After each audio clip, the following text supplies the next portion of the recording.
और ये आपको बताएं कि ईद उल अजहा में एक रोज बाकी रह गया है, लेकिन नॉर्दर्न बाईपास पर जानवरों की कीमतें अब तक आसमान पर हैं। शहरियों को जानवर तो पसंद आ रहे हैं, लेकिन कीमतों पर बात नहीं बन पा रही है। इस पर मजीद तफसीलात जानते हैं। डॉन न्यूज़ के नुमाइंदे खबर हुसैन इस वक्त हमारे साथ मौजूद हैं। जी खबर बताइएगा, क्या कहना है व्यापारियों का और खरीदारों का?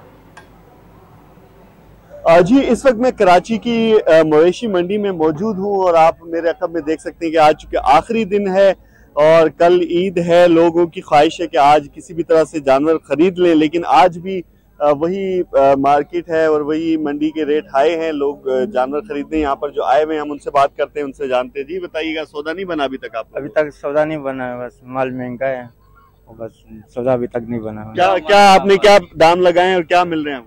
वो 2,25,000 मांगते हैं, मैं 2,05,000 बताया था। अच्छा, बीच में सौदा। आप बताइए, जानवर पसंद आया आपको? जी जानवर पसंद है, लेकिन रेट में जो ना वो नहीं हो रहा है जो ना।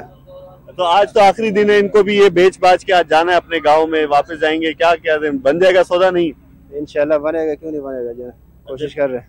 ठीक है जी, आज आखिरी दिन है। जो खरीदार आए हैं उनकी भी यही कोशिश है कि वो किसी तरह से सौदा बने और वो जानवर खरीदें, और जो यहाँ बेचने के लिए आए हैं दूर दराज इलाकों से, उनकी भी ख्वाहिश यही होगी कि किसी तरह से उनके जानवर बिक जाएं और वो वापस अपने प्यारों में जाकर ईद करें। आज आखिरी दिन है, काफ़ी ज़्यादा रश है। सुबह से ही आज जैसी सुबह हुई है तो खरीदार मार्केट मंडी का रुख किया है खरीदारों ने। आज छुट्टी का भी दिन है, वैसे तो शाम के वक्त यहाँ पर ज़्यादा रश होता है, लेकिन आज सुबह के टाइम से ही जो है वो रश मंडी में काफ़ी ज़्यादा बढ़ गया है और उम्मीद ये है कि रात में ये रश और ज़्यादा बढ़ जाएगा और फिर जो लोग यहाँ पर व्यापारी आए हुए दूर दराज इलाकों से, वो अपनी जानवर बेच कर यहाँ से रवाना होंगे।